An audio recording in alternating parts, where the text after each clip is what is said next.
As you can see, the flood debris is still piled high, enough to fill 2 football fields 60 feet deep. What's left behind is not only unsightly and smelling, it presents a significant health risk. You can see just how high the floodwaters reached at Michelle Coleswood's house here. Last week, Michelle found her home turned upside down and inside out. The raging water destroyed most of her worldly possessions, leaving everything covered in a thick, stinking sludge that authorities warned could be contaminated.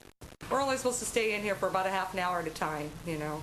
So even with masks on, you're still getting that smell, and it's bad. To find out exactly what Michelle and thousands of other flood victims are being exposed to, Good Morning America asked the University of Iowa to collect and test samples from mud splattered around her house. We found some elevated levels of bacteria, E. coli, and some industrial chemicals, some motor oil and diesel fuel. A toxic soup left by floodwaters that swept through sewage plants, gas stations, factories, and farms filled with fertilizer and pesticides. It's not healthy, not healthy at all. In the wake of Hurricane Katrina, airborne particles from pervasive mold led to a respiratory illness known as the Katrina cough. In Iowa, public health officials are keeping a close watch. There really is no safe level of mold to breathe in.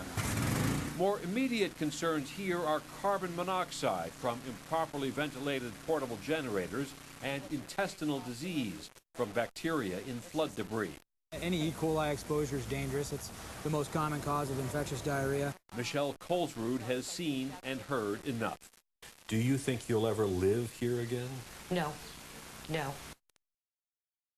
One of the hospitals here, badly flooded, is still out of commission.